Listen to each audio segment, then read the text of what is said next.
বিসমিল্লাহি ওয়াসসালাতু ওয়াসসালামু আলা রাসূলিল্লাহ। আমরা শুরু করছি নাঙ্গা তলোয়ার দ্বিতীয় খণ্ড। ইউহাওয়া বলে, লাইস বিন মুশান উপস্থিত হয়ে ব্যাপারটা খুলে বললে ভালো হয় না? এ ব্যাপারে ওই শ্রদ্ধাভাজন ব্যক্তির অবদানই তো বেশি। ওই বৃদ্ধ জাদুকরকে এখন কি করে ডেকে পাঠাবো? কাব বিন আসাদ অসন্তুষ্টির একটু ভাব নিয়ে বলে, তুমি বলতে থাকো, তোমার উপর আমাদের পূর্ণ বিশ্বাস রয়েছে। বৃদ্ধ ইহুদি নড়ে চড়ে বসে বলে, এখানেই তিনি আছেন, আমরা তাকে সঙ্গে করে নিয়ে এসেছি। শুধু তাই নয়, মোহাম্মদকে যে কতল করবে তাকেও নিয়ে এসেছি। আমরা এখন আর বিলম্ব করতে পারি না। আমাদের একান্ত আশা ছিল কুরাইশ, গাতফান এবং অন্যান্য সহযোগী গোত্রগুলো সম্মিলিতভাবে ইসলামের নাম নিশানা দুনিয়া থেকে চিরতরে নিশ্চিহ্ন করে দিবে, কিন্তু আশায় গুড়েবালি হয়েছে। প্রতিটি রণাঙ্গনে তারা শোচনীয়ভাবে পরাজিত হয়েছে। আমরা তাদেরকে মদিনা আক্রমণে প্ররোচিত করেছিলাম, তারা এ পর্যন্ত এসেও চরম কাপুরুষতার পরিচয় দিয়ে পালিয়ে গেছে। ইহুদিদের খোদার কসম, কাব, মুসলমানদের উপর পেছন দিক থেকে আক্রমণ না করে তুমি খুবই অনুচিত কাজ করেছ। কাব বিন আসাদ কিছুটা বিব্রত হয়ে বলে, ইতিপূর্বে আমি তার কারণ ব্যাখ্যা করেছি। কারণ সঠিক ছিল না ভুল। বৃদ্ধ বলে, সুযোগটি হাতছাড়া হয়ে গেছে। এখন আমরা কুরাইশদের বিজয়ের অপেক্ষা করতে পারি না। সাথে সাথে ইউহাওয়াকে উদ্দেশ্য করে বলে, লাইস বিন মুশানকে ডাকো, অপরজন আপাতত বাইরে থাকুক। ইউহাওয়া রুম থেকে বেরিয়ে যায়। কিছুক্ষণ পর লাইস বিন মুশানকে নিয়ে ফিরে আসে। সে ছিল 70 থেকে 80 বছরের মাঝামাঝি বয়সের এক বৃদ্ধ। তার চুল দাড়ি দুধের ন্যায় সাদা হয়ে গিয়েছিল। দাড়ি ছিল বেশ লম্বা, চেহারা লাল টুকটুকে, লাল সাদা মিশ্রিত গুধুম বর্ণ, পৌরষদীপ্ত উজ্জ্বল কান্তি শরীর, তবে শরীরের ভাঁজে ভাঁজে বার্ধক্যের ছাপ। উষ্ট্র রঙের আলখেল্লা পরিহিত ছিল সে। হাতে ছিল বৃদ্ধকালের সাথী একটি লাঠি। লাঠির উপরাংশ কারুকার্য খচিত ছিল। লাঠি মাটিতে রেখে দিলে মনে হতো যেন জীবিত একটি সাপ ফনা তুলে আছে। ইহুদি জগতে লাইস বিন মুশান একজন জাদুকর হিসেবে সুপরিচিত ছিল। নজরবন্দি এবং জাদু প্রদর্শনে সে ছিল খুবই দক্ষ। মক্কা মদিনার মধ্যবর্তী কোনো এক গ্রামে তার বাসস্থান। সমাজে তার সম্পর্কে অনেক ধরনের কথা প্রচলিত ছিল। মৃতকে স্বল্প সময়ের জন্য জীবিত করতে পারত সে। যে কোনো পুরুষ কিংবা মহিলাকে মুহূর্তে আয়ত্ত করা ও ভক্ত করার ক্ষমতা তার ছিল। ইহুদিরা তাকে বিশপ ও পাদ্রী বলে মান্য করত। সে ছিল অভিজ্ঞতা সম্পন্ন বিচক্ষণ ব্যক্তিত্ব। সে কক্ষে প্রবেশ করা মাত্রই সবাই দাঁড়িয়ে যায়। সে আসন গ্রহণ করলে এক এক করে সবাই বসে পড়ে। মোশনের বংশমর্যাদা সম্পর্কে কে না জানে? কাব বিন আসাদ বলে, ইহুদিদের খোদার কসম, আমাদের মধ্য হতে কেউ আপনাকে ডেকে পাঠানোর সাহস করতে পারে না। মনে হয় ইউহাওয়া আপনাকে নিয়ে এসেছে। আমি কোনো পয়গাম্বর নই, কাব, লাইস বিন মুশান বলে। আমি এ জাতীয় আকর্ষণীয় শব্দ শুনতে চাই না। সম্মান এবং মর্যাদা দেখানোর সময়ও এখন নেই। আমাকে কেউ না ডাকলেও আমি নিজেই এখানে আসতাম। তোমরা গুরুদায়িত্ব পালন করতে সময় নষ্ট করে ফেলেছ বহুত। তোমাদের চেয়ে এই মেয়েটি শতগুণ ভালো, কারণ যে কাজ তোমাদের করার কথা সে তা নিজেই সম্পন্ন করেছে। কাব বিন আসাদ বলে, শ্রদ্ধাভাজন ইবনে মুশান, আমরা এখনো এমন চূড়ান্ত পদক্ষেপ নিয়ে চিন্তা করিনি। মুহাম্মদকে হত্যার মতো ভয়ানক সিদ্ধান্ত নিলেও কোনো ক্রমেই ইউহাওয়াকে এ কাজে আমরা ব্যবহার করতাম না। এমন অসাধারণ সুন্দরী ও যুবতী মেয়েকে আমরা ব্যবহার করতে পারি না। লাইস উদ্বেগের সাথে জানতে চায়, কেন পারো না? সারা দুনিয়ায় ইহুদিদের খোদার রাজত্বের কথা কি ভুলে গেছ? দাউদের তারকার শপথ, গোটা মানব জাতির উপর বনি ইসরায়েলদের রাজত্ব কায়েম করতে আমাদের বিরাট কোরবানি করতে হবে। মানুষের স্বভাবজাত দুর্বল বিষয়গুলো চিহ্নিত করে করে নিশানা করতে হবে। একজন পুরুষ কি চায় জানো? একদিকে ইউহাওয়া আর অন্যদিকে উন্নত জাতের 20টি ঘোড়া এবং 20 জন গোলাম দাঁড় করিয়ে যদি কাউকে ইচ্ছামতো গ্রহণ করার অধিকার দেওয়া হয়, দাউদের তারকার শপথ করে বলছি, তাহলে সে ঘোড়া এবং গোলামের পরিবর্তে ইউহাওয়াকেই গ্রহণ করবে। কক্ষে কিছুক্ষণের জন্য শুনশান নীরবতা নেমে আসে। কারো মুখে কোনো কথা নেই। বিস্ফোরিত চোখগুলো চেয়ে থাকে লাইসের দিকে। আমার অনুমান তোমরা আমার কথার মর্ম বুঝতে পারোনি। লাইস বলে, আমাদের মন মস্তিষ্কে নারী ও তার রূপ যৌবনের পবিত্রতা বদ্ধমূল হয়ে আছে। আমার কথা মনোযোগ সহকারে শোনো। লাজ শরমের সাথে পবিত্রতার কোনো সম্পর্ক নেই। এটি একটি শ্রেষ্ঠতম হাতিয়ার। শত্রুকে অচল ও তার চিন্তা শক্তি ভোঁতা করতে এ অস্ত্রের কোনো তুলনা নেই। শত্রুকে ঘায়েল করতে এ অস্ত্র আমাদের ব্যবহার করতেই হবে। সৎ কাজ কাকে বলে, অসৎ কাজের সংজ্ঞা কি, তা আমি জানি। তোমরা কি জবাব দেবে? অবশ্যই তোমাদের জবাব যথার্থ। তবে দুনিয়ার আনাচে কানাচে ইহুদিদের মর্মবাণী পৌঁছাতে হলে সৎ অসৎ এর অর্থ তখন পাল্টে যাবে। মুহাম্মদ অশ্লীলতা ও নাশকতার মূলোৎপাটনে বদ্ধপরিকর। আমাদেরকে তা জ্যান্ত রাখতে হবে এবং অভিনব পন্থায় নতুন নতুন অশ্লীলতা ও নাশকতা সমাজে জারি করতে হবে। তাই বলে আমরা নিজেরা নাশকতামূলক কর্মে জড়িয়ে পড়ব না। ভবিষ্যৎ প্রজন্মকে নিজেদের গোলামির শিকলে বন্দী করতে চাইলে ইহুদিদেরকে পৃথিবীতেই বেহেশত দেখাতে হবে। বেহেশতের হুর তাদের সামনে তুলে ধরতে হবে। দামি মদ পান করাতে হবে। মানুষের মধ্যে পশুসুলভ প্রবৃত্তি রয়েছে, এই পশুত্ব কয়েক গুণে বাড়াতে হবে। ভালো মন্দের বিচারের সময় এখন নয়। এখন একমাত্র লক্ষ্য ইহুদিদেরকে দুনিয়ার ড্রাইভিং সিটে বসাতে হবে। এর জন্য যা করা দরকার সবই আমাদের করতে হবে, তা যতই মন্দ ও কুরুচিপূর্ণ হোক না কেন। সে জাদুকর অল্প থেমে ইউহাওয়ার দিকে তাকিয়ে বলে, ইউহাওয়া, তাদেরকে ব্যাপারটা ভালো করে বুঝিয়ে দাও। ইউহাওয়ার ঠোঁটে মুচকি হাসির আভা খেলে যায়। পরিকল্পিত ভঙ্গিতে দুই ঠোঁটের ওঠানামায় সে আভা দ্যুতিময় হয়ে কণ্ঠকে মোহনীয় করে তোলে। এক অজানা আকর্ষণে উপস্থিত সকলেই ইউহাওয়ার কান্তিময় বহুরূপী চেহারার দিকে অপলক নেত্রে চেয়ে থাকে। কারো চোখের পলক পড়ে না। ইউহাওয়া তার কাহিনী বলতে শুরু করে।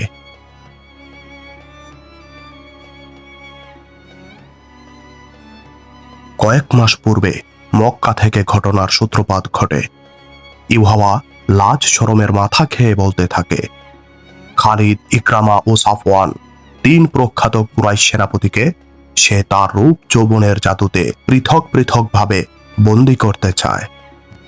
তাদেরও পরস্পরের মধ্যে দ্বন্দ্ব সংঘর্ষ সৃষ্টির চেষ্টা করে, কিন্তু 3 জনের কেউই তার জালে বন্দী হয় না। সে কাউকেই ফুসলিয়ে প্ররোচিত করতে পারে না। 3 সেনাপতির অন্তরেই কুরাইশ দলপতি ও সর্বাধিনায়ক আবু সুফিয়ানের প্রতি বিদ্বেষ সৃষ্টি করারও জোর প্রয়াস চালায়। ইউহাওয়া বলে, কিন্তু খালিদ মানুষ নয়, পাথর। স্পষ্টভাবে সে আমাকে প্রত্যাখ্যানও করে না, আবার ওই আকর্ষণও দেখায় না যা আমি কামনা করছি। আমার বিশ্বাস ইকরামা ও সাফওয়ানের উপর খালিদের ওই প্রভাব রয়েছে। এই 3 সেনাপতি যুদ্ধপ্রেমিক। যুদ্ধ বিগ্রহ বিনে তারা আর কিছুই বুঝে না। দ্বিতীয় কোনো বিষয়ে তারা চিন্তাও করে না। ইউহাওয়াও হাল ছাড়ে না, অব্যাহত রাখে তার চেষ্টা। খালিদ থেকে দ্রুত দৃষ্টি ঘুরিয়ে নেয়, কারণ তার মন মানসিকতায় একমাত্র এই চিন্তাবদ্ধমূল হয়ে আছে যে মুসলমানদেরকে রণাঙ্গনে সরাসরি পরাস্ত করতে হবে এবং যুদ্ধবন্দী কিংবা লড়াইরত অবস্থায় মুহাম্মদ সাল্লাল্লাহু আলাইহি ওয়াসাল্লামকে হত্যা করতে হবে। একদিন ইউহাওয়া মক্কা থেকে 4 মাইল দূরে এক গ্রামে যায়। বিকেলে সেখান থেকে রওনা হয়। তার সাথে আরো 2 মেয়ে এবং 3 জন পুরুষ ছিল। এরা সবাই ইহুদি। 2টি ঘোড়ার গাড়িতে সওয়ার হয়ে তারা ফিরে চলে। অর্ধেক রাস্তা যেতে না যেতেই ভয়াবহ সাইমুম শুরু হয়। এতে বালুর টিলাগুলো কমতে কমতে একসময় অস্তিত্বহীন হয়ে যায়। এই ঝড়ের গতি এতই তীব্রতর হয় যে দেহের কোনো স্থান খোলা থাকলে উৎক্ষিপ্ত বালু সেখানে ক্ষেপণাস্ত্রের মতো আঘাত হানত। বালুকণা চামড়া ভেদ করে ভেতরে প্রবেশ করত। উট ঘোড়া নিয়ন্ত্রণের বাইরে চলে গিয়ে নিরাপদ আশ্রয়ের উদ্দেশ্যে এদিক ওদিক ছুটে পালাত। দুনিয়া থেকে আসমান পর্যন্ত উঁচু একটি কৃত্রিম দেওয়াল আচমকা উত্থিত হয়ে আঘাত হানে এবং প্রাচীরটি নিমিষেই ইহুদিদের বহনকারী ঘোড়ার গাড়িটি ধ্বংস করে দেয়। আকাশ রক্তিম হয়ে ওঠে। সমুদ্রে সৃষ্ট তুফানের প্রবল তরঙ্গ রাশি যেমন জাহাজের উপর আছড়ে পড়ে তাকে ডুবিয়ে দেওয়ার উপক্রম করে, ঠিক তেমনি ঘূর্ণির প্রবল ছাপটা শক্তিশালী থাবা হয়ে তাদের ভূপাতিত করতে থাকে। শক্তিশালী ঝাপটা বালুর ঢিবিগুলোর মূলোৎপাটন করে চলে। মরুঝড় চলাকালে দাঁড়িয়ে থাকলে বিপর্যয় ডেকে আনে। বেলচা দ্বারা বালু নিক্ষেপ করলে যেমন বালুর স্তূপ জমে, তেমনি উৎক্ষিপ্ত বালু গায়ে আছড়ে পড়ে নিচে জমা হয়।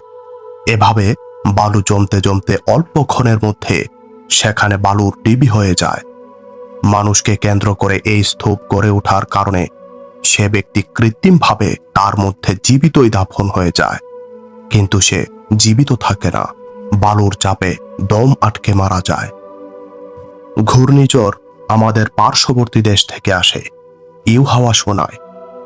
ঘোড়া ধূলিঝড় সহ্য করতে না পেরে নিয়ন্ত্রণহীন হয়ে যায়। ঘূর্ণিঝড়ের দিকে মুখ করে ঘোড়াগুলো গাড়ি নিয়ে ছুটতে থাকে। এ পথে অস্বাভাবিক ছোট বড় গর্ত পড়ে। ঘোড়ার গাড়ি জোরে লাফিয়ে উঠে ঢলতে থাকে। আরোহী ও গাড়ি ঘোড়ার করুণার উপর উড়ে চলে। গাড়ির ভেতরে এভাবে বালু বৃষ্টি হতে থাকে যে নিজেকে পর্যন্ত দেখা যাচ্ছিল না। এক জায়গায় এসে গাড়ির এক পাশের চাকা গভীর গর্তে পড়ে যায়। ইউহাওয়া একটু থেমে আবার ভয়াল স্মৃতিমন্থর করে। অথবা অন্য পাশের চাকা অস্বাভাবিক উঁচুতে উঠে যায়। গাড়ি একদিক হতে এত উঁচু হয়ে যায় যে কাত হয়ে উল্টে যাচ্ছিল, কিন্তু উল্টে না। তবে গাড়ি তীব্র ঝাঁকুনি খাওয়ায় উঁচু সাইড দিয়ে আমি বাইরে পড়ে যাই। গাড়ি নিজ গতিতে ছুটতে থাকে। গাড়ি থেকে পড়ে আমি গড়াগড়ি খেতে থাকি। এক সময় নিজেকে সামলে নিয়ে উঠে দাঁড়াই এবং সাথীদের নাম ধরে ডাকতে থাকি, কিন্তু ঝড়ের তীব্র ঝাপটা এবং শো শো আওয়াজের কারণে আমার ডাক নিজের কান পর্যন্তই পৌঁছে না। সম্ভবত সাথীরা আমার পড়ে যাওয়া খেয়াল করতে পারেনি, আর খেয়াল করলেও কারো হিম্মত ছিল না যে আমার নিঃসঙ্গতা দূর করতে সেও গাড়ি থেকে লাফিয়ে পড়বে। এমন ভীত সন্ত্রস্ত আমি আর কোনোদিন হইনি। ইউহাওয়া চেহারায় কৃত্রিম উদ্বেগ সৃষ্টি করে বলে, এবং এমন ভয়ঙ্কর ঘূর্ণিঝড়ে পড়িনি। যেমনই ঝড় তেমনি অন্ধকার, চোখে কিছুই দেখা যাচ্ছিল না। আমার আশপাশে কোনো রাস্তাও ছিল না। ঘোড়া মূলত রাস্তা ছেড়ে এদিক ওদিক চলছিল, তাও আমার খেয়াল ছিল।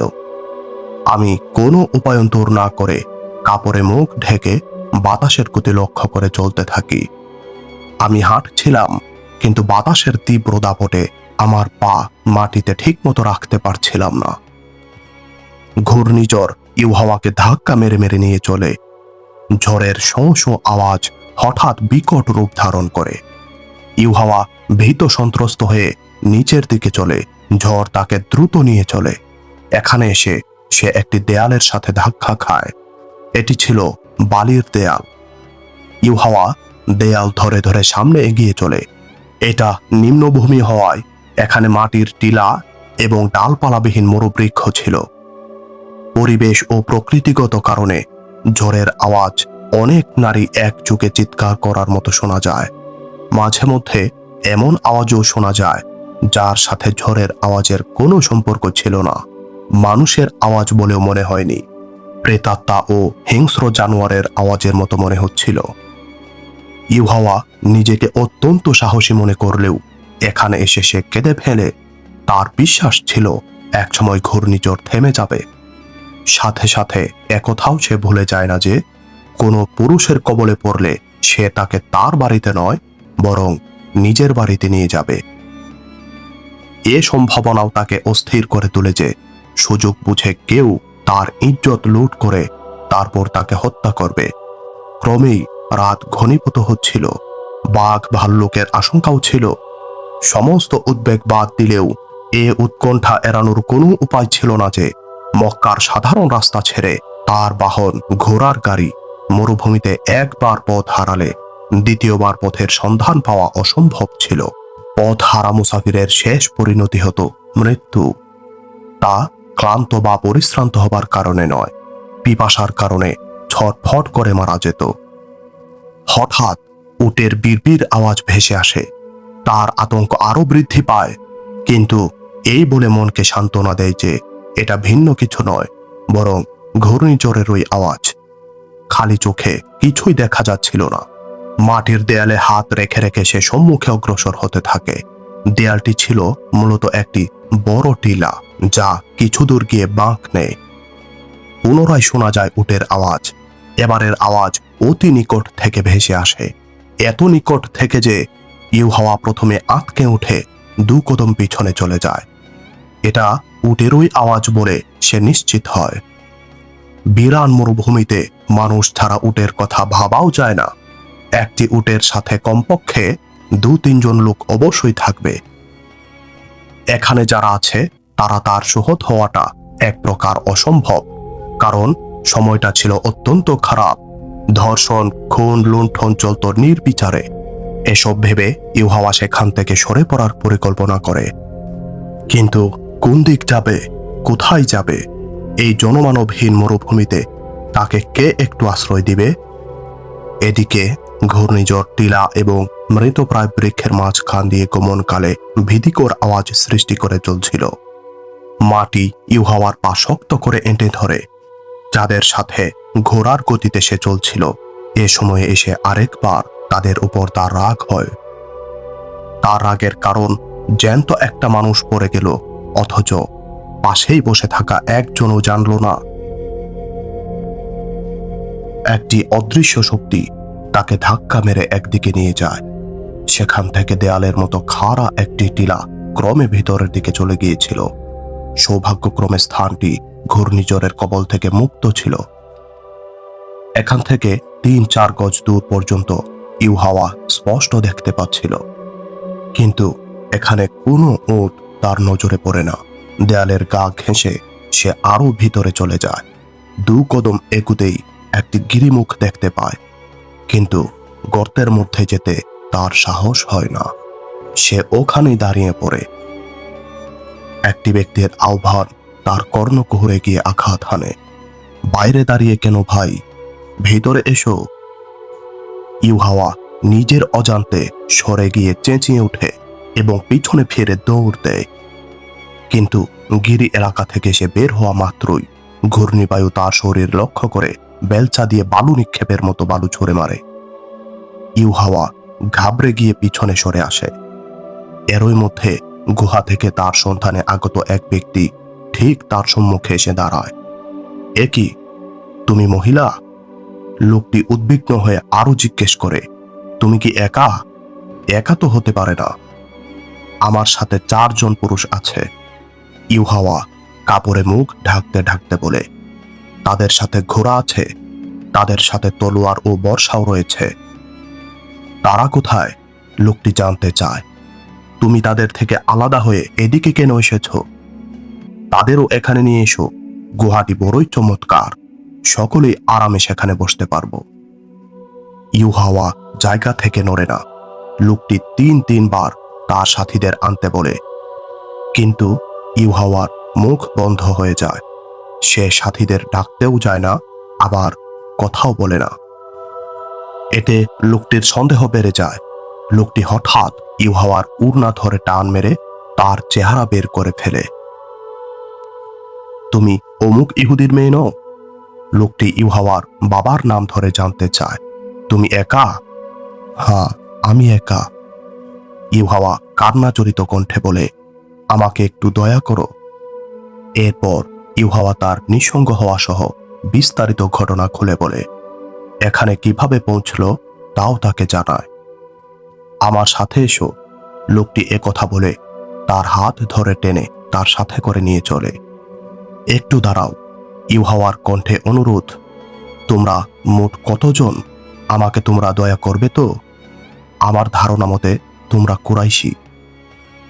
এখানে আমি একা, লোকটি বলে, ঠিকই বলেছ, আমি কুরাইশি, আর আমি তোমার প্রতি দয়াই করছি। কয়েকবার আমি তোমাকে মক্কায় দেখেছি। ইউহাওয়া কিছুটা সাহস সঞ্চার করে লোকটিকে বলে, কিন্তু তোমার নাম আমি জানি না। আমার নাম জাইদ বিন মুসাইয়িব। কথা বাড়িও না, আমার সাথে এসো। লোকটি বলে, তুমি কি পরে আমাকে আমার বাড়ি পর্যন্ত পৌঁছে দেবে? ইউহাওয়া ধরা গলায় জানতে চায়, আমি তোমাকে অসন্তুষ্ট করব না। ইউহাওয়া ঘূর্ণিঝড়ের তাল হারিয়ে ফেললেও উটের আওয়াজ সে ঠিকই বুঝতে পেরেছিল। এই উটটি ছিল জারিদের। উট গুহার বাইরে বসিয়ে রেখে জারিদ অধিকতর নিরাপদ হিসেবে একটি গুহাকে বেছে নিয়েছিল এবং সে সেখানে বসে ঝড় থামার অপেক্ষা করছিল। ইউহাওয়া বিপদে পড়ে ঘুরতে ঘুরতে এখানে এসে পৌঁছলে দুজনের এই আলাপচারিতা ও কথোপকথন হয়। জারিদ ইউহাওয়াকে গুহার ভিতর নিয়ে যায়। দীর্ঘ শরীর, রুষ্টপুষ্ট এবং আকর্ষণীয় চেহারার এক টকবকে যুবক জারিদ। সে ইউহাওয়াকে গুহার ভিতর নিয়ে পানি পান করায়। এরপর খেজুর ভর্তি একটি থলে তার সম্মুখে রেখে দেয়। জারিদ বলে, চুপ করে বসে থাকো, ঝড়ের বেগ কমছে, আমি তোমাকে অবশ্যই বাড়ি পৌঁছে দেব। একটু থেমে সে ইউহাওয়াকে জিজ্ঞেস করে, আমাকে অসন্তুষ্ট করবে না, এ কথা কেন বলেছিলে? আমাকে বাড়িতে পৌঁছে দেবার বিনিময় হিসেবে। ইউহাওয়া বলে, এছাড়া বিনিময় হিসেবে আর কি দেবার আছে আমার? আমি কোনো বিনিময় চাই না। জারিদ বলে, আমি তাদের মতো নই। যুদ্ধ করে তোমাকে আনতে পারলে তুমি আমার পুরস্কার হতে, কিন্তু এখানে তুমি আমার দয়া ভিক্ষা করেছ। দয়ার বিনিময় গ্রহণ করা আমার পক্ষে সম্ভব নয়। ইউহাওয়া তার মুখের দিকে বিস্ময়ে চেয়ে থাকে। জারিদ কথা না বাড়িয়ে চুপচাপ শয্যা গ্রহণ করে। ইউহাওয়া তার সাথে হালকা কথাবার্তা বলে। পরক্ষণেই তার নিশ্চিত বিশ্বাস হয় যে জারিদের মনে কোনো কুমতলব নেই। এমনকি জারিদ তার সাথে মন খুলে কথাও বলে না।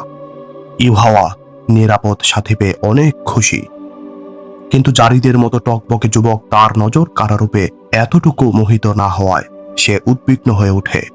এটাকে তার রূপ যৌবনের পরাজয় বলে মনে করে। জারিদ, ইউহাওয়া হঠাৎ করে জিজ্ঞেস করে, আমি কি দেখতে সুন্দরী নই? আমাকে তোমার পছন্দ হয় না?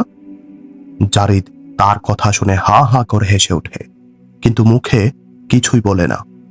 হাসছ কেন? ইউহাওয়া অসহায় ভঙ্গিতে জিজ্ঞেস করে। তোমার হাসি দেখে আমার পিলে চমকে গেছে। খোদার কসম, তুমি খুবই সুন্দরী। এবার জারিদ বলে, তুমি আমার পছন্দসই ঠিকই, কিন্তু যে বিপদ সংকুল অবস্থায় এবং যে মরুতে তোমার সাথে আমার সাক্ষাৎ, সেখানে অন্যায় কোনো কিছু করা আমি ভালো মনে করি না। আমার পৌরুষকে উত্তেজিত করে তোলো না। তোমার দেহ আমাকে আকর্ষণ করে ঠিকই, কিন্তু এই ভয়ে আমি শুধু আত্মসংযম করছি যে আমার দেবতা এ অপরাধে আমাকে অভিসম্পাত করবে। এক বিপদগ্রস্ত নারীকে আমি আশ্রয় দিয়েছি, অতঃপর তার দেহকে নিজে উপভোগ করেছি। জারিদ এরপর আর কোনো কথা বলে না। ইউহাওয়ার অন্তর থেকে ভীতি দূর হতে থাকে। জারিদকে তার খুবই ভালো লাগে। জারিদের অনুপম চরিত্র আর অমায়িক ব্যক্তিত্ব ইউহাওয়াকে জয় করে ফেলে। জারিদকে মক্কায় আমি বহুবার দেখেছিলাম। ইউহাওয়া কাব বিন আসাদের বাসভবনে ঘটনা বর্ণনার এক পর্যায়ে বলে, কিন্তু আমি কখনো তাকে তেমন কোনো গুরুত্ব দেইনি। নিজ গোত্রে তার বিশেষ কোনো সম্মান কিংবা সে উল্লেখযোগ্য কেউ ছিল না, কিন্তু সেদিন গুহায় তার একান্ত সান্নিধ্য এবং অন্তরঙ্গভাবে তার সাথে বসে আমার উপলব্ধি হতে থাকে যে লোকটি বিশিষ্ট জনদেরও অন্যতম। ঘূর্ণিঝড় যখন বন্ধ হয় তখন সূর্য পশ্চিম আকাশে অস্ত যাওয়ার উপক্রম। সে আমাকে চলে আসতে বললে আমি তার পিছু পিছু গুহা থেকে বেরিয়ে আসি। অনতি দূরেই তার উট টিলার সাথে লেগে বসেছিল। সে উটে চড়ে আমাকে তার পশ্চাতে বসায়। তার ইশারা পেয়েই উটটি উঠে দাঁড়ায় এবং চলতে শুরু করে। ততক্ষণে আকাশ পরিষ্কার হয়ে যায়। আমি প্রাকৃতিক আলোয় স্থানটি দেখতে চেষ্টা করি। স্থানটি খুবই ভয়ঙ্কর। এই ভীতিকর স্থান সম্পর্কে এর আগে কত কথা শুনেছিলাম। ঘূর্ণিঝড় চলাকালে কিছুই বুঝতে পারিনি, কিন্তু ঘূর্ণিঝড় থেমে যাওয়ার পর চোখ ফেরালে সমস্ত শরীর শিউরে ওঠে। কোনো কোনো টিলা ছিল দেখতে অবিকল মানুষের মতো, টিলাগুলোর রঙও ছিল হৃদয় কাঁপানো। উষ্ট্রারোহণে আমি ছিলাম খুবই পাকা, উট দৌড়ানো আমার জন্য ছিল মামুলি ব্যাপার। কিন্তু সেদিন পরন্ত বিকেলে জারিদের পিছনে উঠে সোয়ার থাকা সত্ত্বেও আমার কেবল পড়ে যাবার ভয় করে। আমি জারিদের কোমরে হাত দিয়ে তাকে শক্তভাবে আঁকড়ে ধরি। একসময় আমার এ অনুভূতি জেগে উঠে যে আমি এক দুর্বল নারী মাত্র, আর জারিদ আমার রক্ষক।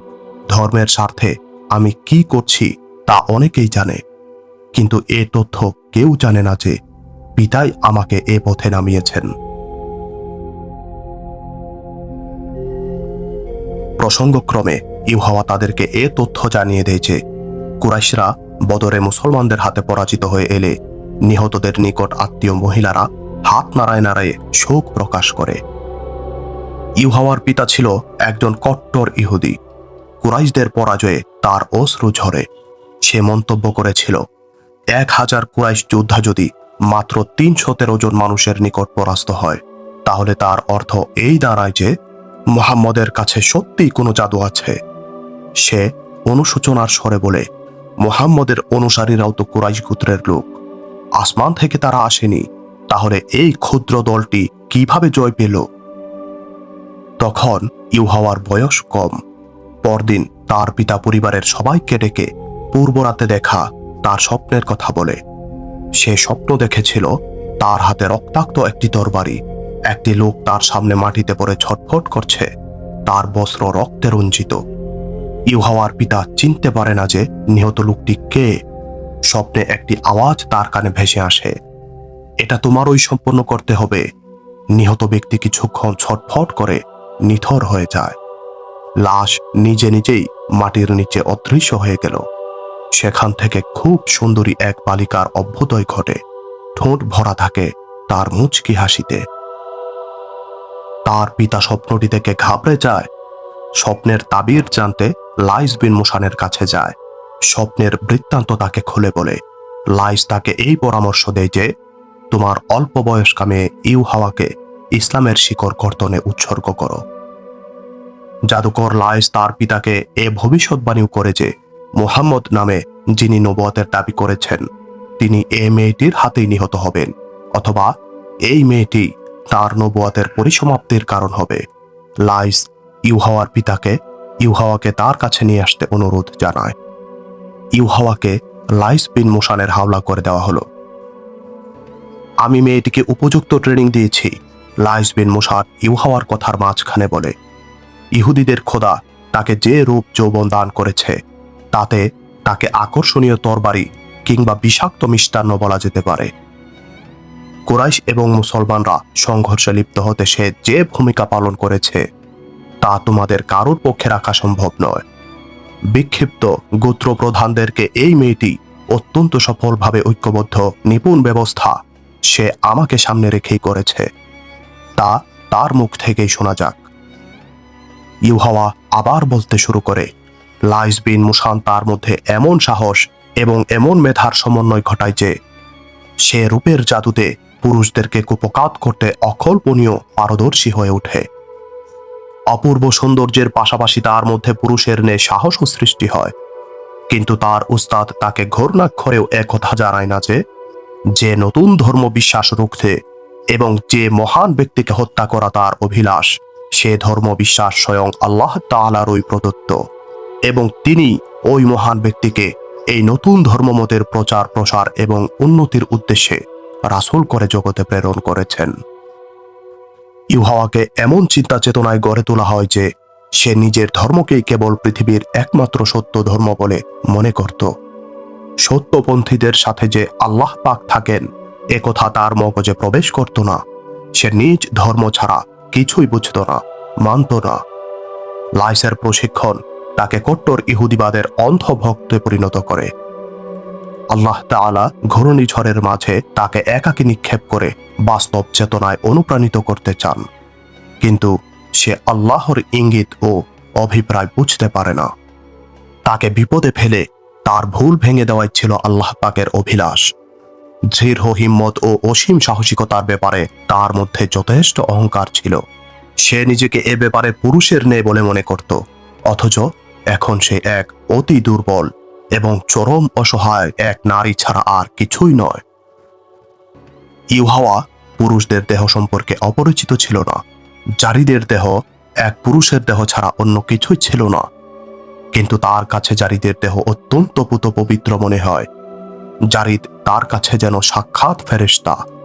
তার এ অনুভবের কারণ সে তার রূপ, যৌবন, রেশমি চুল এবং আকর্ষণীয় দৈহিক গঠনে বিন্দুমাত্র প্রলুব্ধ হয়নি। জারিদের এই নির্মল চরিত্রের প্রভাব ইউহাওয়ার উপর এমন গভীর রেখাপাত করেছে, সে তার দেহের প্রতি এক ধরনের টান ও আকর্ষণ অনুভব করে। মক্কা বেশি দূরে ছিল না। গভীর রাতে জারিদ ইউহাওয়াকে তার বাড়িতে পৌঁছে দেয়। কেল্লার মতো গেট খুলতেই তার পিতাকে অত্যন্ত উদ্বিগ্ন দেখা যায়। তার আশা ছিল না যে তার মেয়ে জীবিত ফিরে আসবে। তার পিতা জারিদকে ডেকে ভেতরে নিয়ে আসে এবং শরাব দ্বারা আপ্যায়ন করে। জারিদ চলে গেলে ইউহাওয়া তার নিজের মাঝে এক ধরনের শূন্যতা অনুভব করে। পরদিন ইউহাওয়া এক কাসেদ মাধ্যমে জারিদকে সাক্ষাৎ করতে বলে। খবর পেয়ে জারিদ তৎক্ষণাৎ চলে আসে। এটা ছিল অনুরাগের সাক্ষাৎ। এরপরেও তাদের রুটিন মাফিক সাক্ষাৎ হতে থাকে। ইউহাওয়া অনেক পূর্বেই জারিদকে ভালোবেসেছিল। বারবার দেখা সাক্ষাতের পর জারিদের অন্তরেও ইউহাওয়ার প্রতি ভালোবাসার জন্ম নেয়। তবে এই মোহব্বত ছিল নিষ্কলুষ। ইউহাওয়া বিস্মিত না হয়ে পারে না যখন দেখে তার আত্মার মাঝে মোহব্বত, অনুরাগ বিদ্যমান। সম্পর্ক গভীর হলে একদিন জারিদ ইউহাওয়ার কাছে জানতে চায় সে তার সাথে কেন বিবাহ বন্ধনে আবদ্ধ হচ্ছে না। না, ইউহাওয়া চমকে উঠে বলে, আমি তোমার দেহের পূজারী। বিয়ে হয়ে গেলে এই ভক্তি, শ্রদ্ধা ও অনুরাগ আর থাকবে না। আমার অনেক মেয়ে, কিন্তু আমার একটি ছেলেও নেই। জারিদ উদাস ভাবে তাকে জানায়, আমি দ্বিতীয় বিবাহ করতে ইচ্ছুক। আমি পুত্র চাই। ইউহাওয়া গভীর চিন্তায় ডুবে যায়। সে কি জবাব দিয়ে জারিদকে শান্ত করবে তা ভেবে পায় না। জারিদের ব্যথা তাকে ব্যথিত করে। যেভাবেই হোক জারিদের এই ইচ্ছা সে পূরণ করতে চায়। দীর্ঘ চিন্তার পর একটি উপায় তার মাথায় আসে। লাইস বিন মুসার নামে আমাদের এক শ্রদ্ধাভাজন লোক আছেন, ইউহাওয়া বলে। তিনি বিশেষ জ্ঞানের অধিকারী। তার হাতে এক অস্বাভাবিক শক্তি আছে। আমার বিশ্বাস তিনি নিজ জ্ঞান ও ক্ষমতা বলে প্রথম স্ত্রীর গর্ভেই তোমাকে পুত্র সন্তান দান করবেন। আমার সাথে এসো, তিনি আমার দীক্ষাগুরু। জারিদ তার সাথে লাইস বিন মুসানের নিকট যেতে প্রস্তুত হয়ে যায়।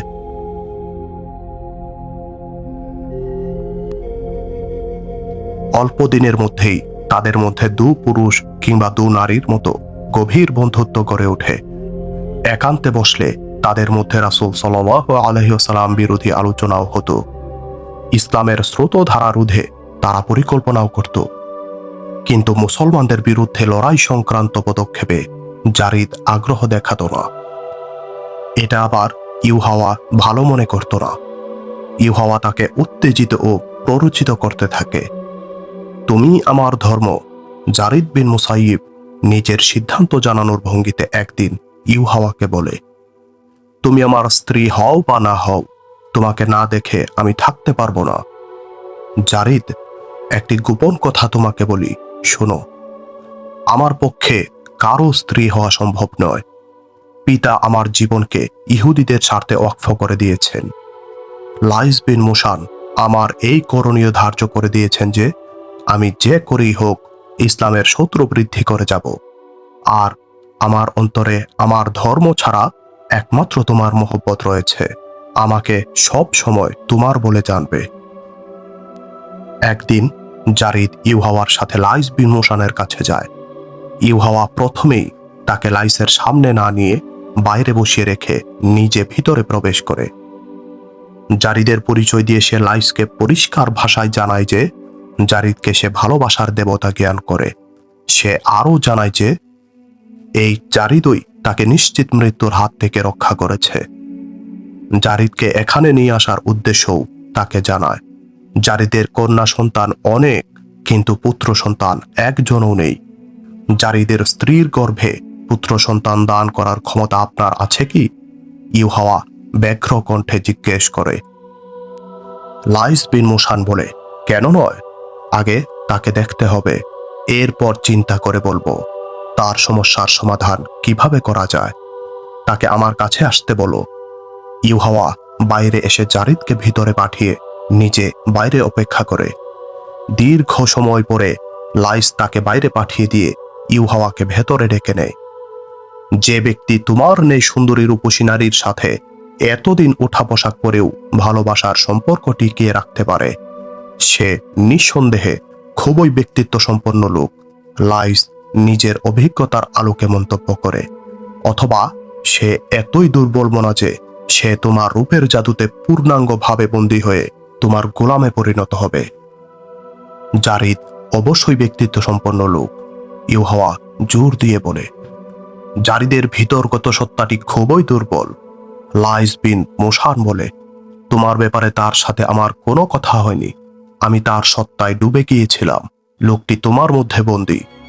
পবিত্র গুরুজি, ইউহাওয়া উদ্বেগের সাথে জানতে চায়, তার সম্পর্কে এমন কথা আপনি কেন বলছেন? আমার ইচ্ছা কেবল তাকে একটি ব্যবস্থা করে দেওয়া। আমি তাকে এতই ভালোবাসি যে তার পুত্র সন্তানের ব্যবস্থা অন্য পন্থায় না হলে আমি তার পুত্রের গর্ভধারিণী হব। না বেটি, লাইস দৃঢ়তার সাথে বলে, তোমার গর্ভ থেকে তার পুত্র সন্তান জন্ম নিবে না।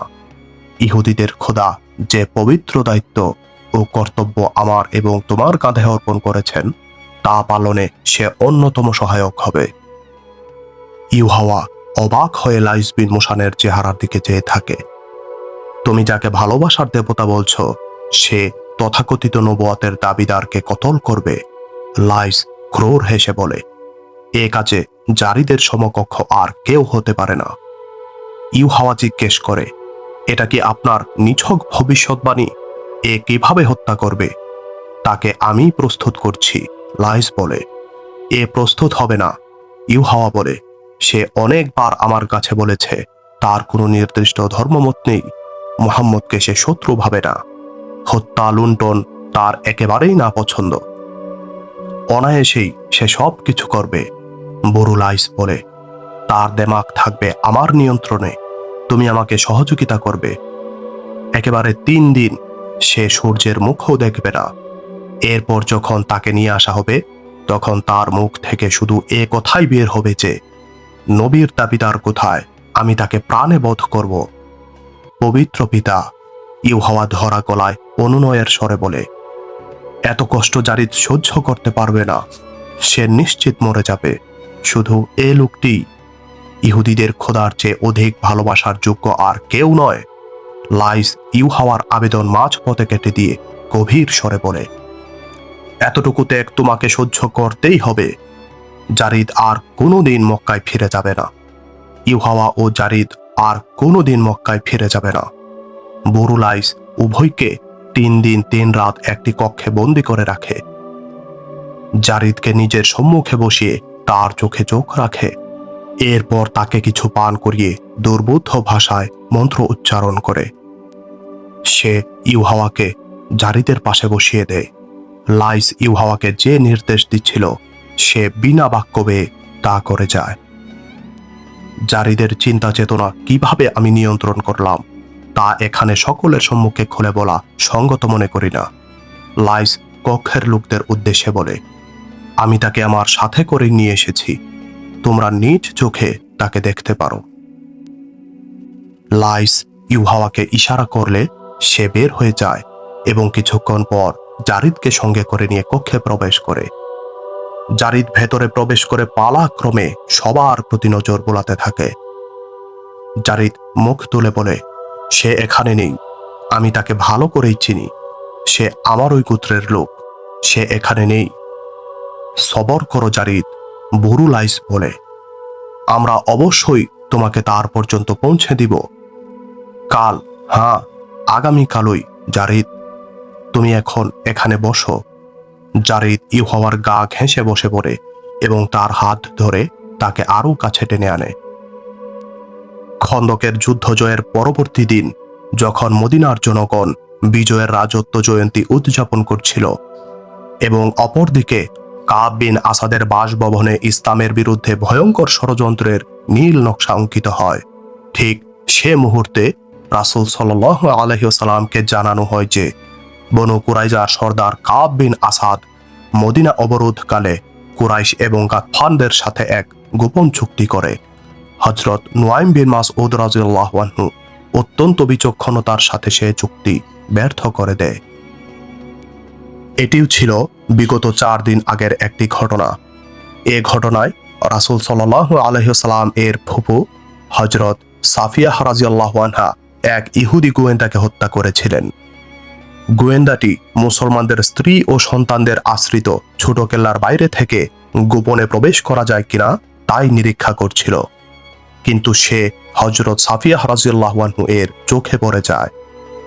তিনি ইহুদিকে চ্যালেঞ্জ করলে ইহুদি তাকে একজন দুর্বল নারী ভেবে বড় গর্বের সাথে আত্মপরিচয় দিয়ে বলেছিল সে একজন ইহুদি এবং গোয়েন্দাগিরি করতে এসেছে। হযরত সাফিয়া রাদিয়াল্লাহু আনহা অলৌকিকভাবে ইহুদির তরবারির মোকাবিলা করেন লাঠির সাহায্যে এবং কৌশলে তাকে কুপকাত করে করুণভাবে হত্যা করেন। আল্লাহর কসম, জনৈক সাহাবী জোরালো কণ্ঠে বলে, ইহুদিদেরকে বিশ্বাস করা এবং তাদের চুক্তিভঙ্গের অপরাধ ক্ষমা করা নিজ হাতের খঞ্জর নিজের হৃৎপিণ্ডে আমূল বসিয়ে দেওয়ার নামান্তর। হযরত আব্দুল্লাহ বিন মুহাম্মদ বিন আসমা এবং হযরত নাফে রাদিয়াল্লাহু আনহু হযরত ইবনে উমর রাদিয়াল্লাহু আনহু এর বরাতে বর্ণনা করেন যে খন্দক যুদ্ধ শেষে নবী করিম সাল্লাল্লাহু আলাইহি ওয়াসাল্লাম নির্দেশ জারি করেন, তোমরা বনু কুরাইজাতে গিয়ে আসরের নামাজ পড়বে। হযরত আনাস রাদিয়াল্লাহু আনহু হতে বর্ণিত আরেক হাদিসে এসেছে, তিনি বলেন, জিবরাইল বাহিনীর অশ্ব ঘুরে উত্থিত ধূলিঝড় আমার নজরে এখনো ভাসছে। এ দৃশ্য তখনকার যখন রাসূল সাল্লাল্লাহু আলাইহি ওয়াসাল্লাম বনু কুরাইজার চুক্তিভঙ্গ এবং ঘৃণ্য প্রতারণার কারণে তাদেরকে সাজা দিতে গিয়েছিলেন। সকল ঐতিহাসিকগণ একযোগে বর্ণনা করেন রাসূল সাল্লাল্লাহু আলাইহি ওয়াসাল্লাম এর নির্দেশে মুসলমানগণ সঙ্গে সঙ্গে সশস্ত্র অবস্থায় রওনা হয়ে বনু কুরাইজার সব কটি দুর্গ অবরোধ করেন। বহু হাদিস থেকে জানা যায় যে হযরত সাদ বিন মুআজ রাদিয়াল্লাহু আনহুকে বনু কুরাইজার নেতাদের প্রতি এই পয়গাম দিয়ে প্রেরণ করা হয় যে চুক্তি লঙ্ঘনের শাস্তি যেন তারা নিজেরাই স্থির করে নেয়। হযরত সাদ রাদিয়াল্লাহু আনহু আহত ছিলেন। খন্দক যুদ্ধ চলাকালে হাব্বান বিন আরাফা নামক এক কুরাইশের বর্ষাঘাতে তিনি মারাত্মকভাবে আহত হন। লাইস বিন মুশান, ইউহাওয়া এবং নেতাগোছের 3-4 জন ইহুদি তখনও কাব বিন আসাদের কাছে বসা ছিল। জারিদ বিন মুসাইয়িবও সেখানে ছিল। তারা চক্রান্ত বাস্তবায়নের জন্য রাতের আঁধারকে সর্বসম্মতভাবে বেছে নেয়। প্রস্তাব পাশ হওয়ার ঠিক মুহূর্তে এক ইহুদি দৌড়ে এসে কক্ষে প্রবেশ করে। মুসলমানরা এসে গেছে, ইহুদি ভীত হয়ে কাঁপতে কাঁপতে বলে, এটা স্পষ্ট যে তারা বন্ধু হয়ে আসছে না। ধুলু বলছে তারা আসছে, ধুলু ডানে বামে ছড়ানো, দেখো শীঘ্র চলো এবং দেখো। কাব বিন আসাদ দৌড়ে বাইরে এসে দুর্গ শীর্ষে উঠে সেখান থেকে এক প্রকার দৌড়ে নিচে নেমে আসে এবং সোজা লাইস বিন মুশানের কাছে চলে যায়। কাব বিন আসাদ কম্পিত কণ্ঠে বলে, পবিত্র মুশান, আপনার জাদু কি ওই বর্ষা ও তলোয়ারগুলো টুকরো টুকরো করতে পারে যা আমাদেরকে হত্যা করতে উদ্যত? হ্যাঁ পারে। বুড়ো লাইস কাবকে অভয় দিয়ে বলে, মুহাম্মদের জাদু বেশি বেড়ে গেলে আমার জাদু দেখাতে বাধ্য হব। তুমি উপরে গিয়ে কি দেখে এলে কাব? খোদার কসম, কাব বিন আসাদ বলে, এই নুয়াইম বিন মাসউদি চাণক্য গোয়েন্দাগিরি করেছে। আমি জানতাম না যে সে মুসলমান হয়ে গেছে। মুসলমানরা এখন অবরোধের পর্যায়ে আছে। আমাদের বের হওয়ার সকল রাস্তা বন্ধ। এ দুজনকে যে কোনো পন্থায় বের করার ব্যবস্থা করো। লাইস বলে, ইউহাওয়া, জারিদকে নিয়ে জানালা দিয়ে বের হয়ে যাও, আমি তোমাদের পিছনে আসছি। লাইস বিন মুশান, আপনি উপরে যাচ্ছেন না কেন? কাব বিন আসাদ উৎকণ্ঠার সাথে বলে, আপনার সেই প্রজ্ঞা এবং জাদুর নৈপুণ্য কোথায় গেল? বুড়ো লাইস বলে, এ রহস্য বোঝা তোমার সাধ্যের বাইরে। হযরত মূসা আলাইহিস সালাম একদিনে ফেরাউনকে ধ্বংস করে দেননি। আমার হাতে যে লাঠি দেখতে পাচ্ছ তা ওই লাঠি যা দিয়ে হযরত মূসা আলাইহিস সালাম পানিতে আঘাত করলে পানি দুভাগ হয়ে তার সাথীদের জন্য রাস্তা তৈরি করে দিয়েছিল। এটা এই লাঠির ওই মুজেজা ছিল যে ফেরাউন দলবল এবং সে নিজে মাঝ দরিয়ায় ডুবে ধ্বংস হয়ে গিয়েছিল। যেভাবে হযরত মূসা আলাইহিস সালাম তার গোত্রকে মিশর থেকে বের করে নিয়ে এসেছিলেন, তদ্রূপ আমি তোমাদেরকে এখান থেকে উদ্ধার করে নিয়ে যাব। ইউহাওয়া এবং জারিদ ইতিমধ্যে জানালা দিয়ে বেরিয়ে যায়। লাইস বিন মোশানও হাঁটা শুরু করে। মুসলিম সৈন্যরা বনু কুরাইজার বস্তির কাছাকাছি চলে এলে মহিলা এবং শিশুরা তুল কালাম কাণ্ড সৃষ্টি করে সবার মধ্যে আতঙ্ক ছড়িয়ে পড়ে। নারী এবং শিশুরা নিজ নিজ ঘরে পালিয়ে যেতে থাকে। মোকাবিলার জন্য একজনও কেল্লা হতে বের হয় না। যে সৈন্যরা পর্বত শৃঙ্গের দিক থেকে অবরোধের জন্য আসতে থাকে, দুজন পুরুষ আর একজন নারী তাদের চোখে পড়ে। তিনজনই পালাচ্ছিল। বৃদ্ধ পুরুষ এবং মহিলাটি তাদের সাথীকে টেনে নিয়ে যাচ্ছিল। লোকটি বারবার ঘাড় ফিরিয়ে পেছনে তাকাচ্ছিল এবং সামনে যেতে চাচ্ছিল না। এই তিনজন ছিল লাইস, জারিদ এবং ইউহাওয়া। লাইস জারিদের মগজের উপর নিজের নিয়ন্ত্রণ প্রতিষ্ঠা করে তাকে রাসূল সাল্লাল্লাহু আলাইহি ওয়াসাল্লামকে হত্যার জন্য উদ্বুদ্ধ করে তোলে। কিন্তু জারিদ এখন তার জন্যই আপদ হয়ে দাঁড়ায়। দুর্বার আসক্তিতে এ সময় তার মন মগজ তীব্রভাবে আচ্ছন্ন হয়ে পড়ে। সে তার হাত থেকে বারবার ছুটে যেতে চায়। ইউহাওয়া প্রেমের টানে তাকে সাথে নিয়ে চলে। তার প্রবল শঙ্কা ছিল জারিদকে ছেড়ে দিলে সে নির্ঘাত মুসলমানদের হাতে নিহত হবে। লাইসের উদ্দেশ্য ছিল ভিন্ন। সে তাকে জোর করে হলেও এই উদ্দেশ্যে নিয়ে যেতে চেষ্টা করে যে পরে সুযোগ মতো আবার তাকে রাসূল সাল্লাল্লাহু আলাইহি ওয়াসাল্লামকে হত্যার কাজে ব্যবহার করা যাবে। তারা যতই তাকে নিয়ে যেতে চায়, সে ততই বলতে থাকে, যে নিজেকে নবী বলে দাবি করে সে কোথায়? সে আমাদেরই লোক, আমার হাতেই তার মৃত্যু। আমাকে ছেড়ে দাও, আমি মদিনায় যাব।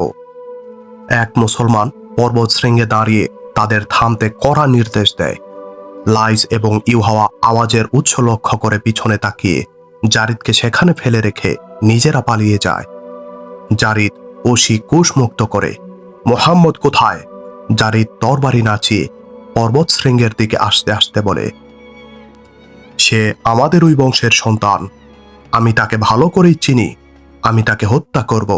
সে নবুয়তের দাবি করছে। ইউহাওয়া শুধুই আমার। ইউহাওয়া হুবল ও উচ্ছা দেবী হতেও পবিত্র। জারিদ সামনে চলে এবং গর্জে উঠে বলতে থাকে, নবী কই? তাকে সামনে হাজির করো।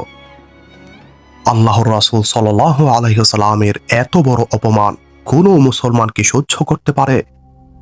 যে মুসলমান তাদেরকে থামতে বলেছিলেন, তিনি ধনুকে তীর সংযোজন করেন।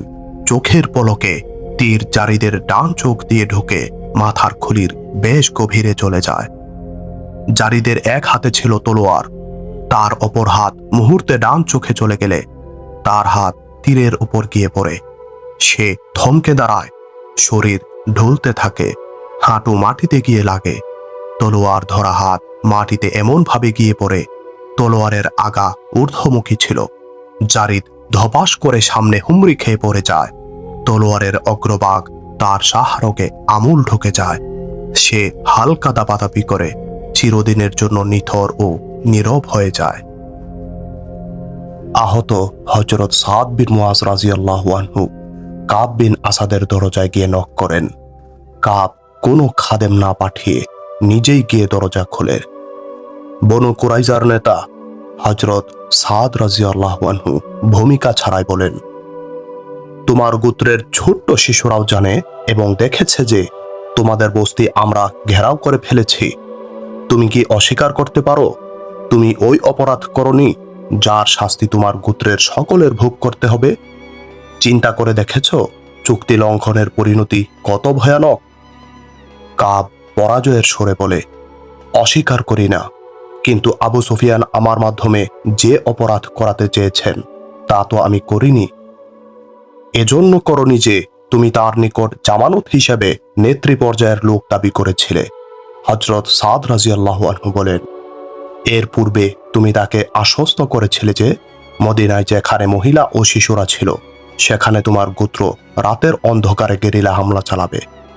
এজন্য একজন গোয়েন্দাও তুমি প্রেরণ করেছিলে, কিন্তু পাপিষ্ঠ নরাধম, তুমি ভুলে গিয়েছিলে যে একজন মুসলিম নারীও যদি সতর্ক থাকে তাহলে সে ইহুদিবাদীদের জঘন্য কারসাজি মাত্র একটি লাঠির দ্বারা ব্যর্থ করে দিতে পারে।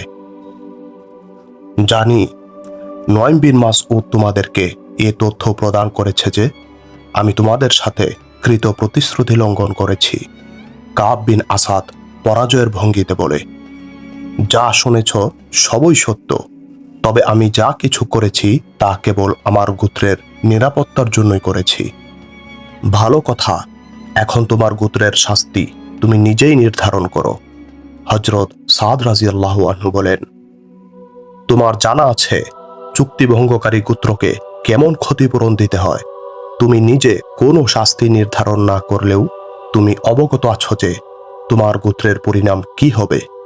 বনু কাইনুকা এবং বনু নাজিরের পরিণতির কথা ভুলে গেছ? আল্লাহর কসম, তোমার গোত্রের পরিণতি আরও ভয়াবহ হবে।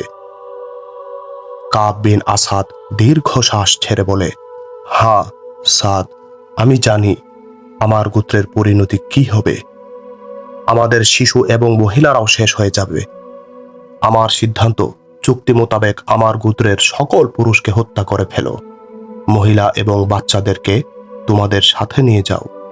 আমরা মারা গেলেও তারা তো জীবিত থাকবে।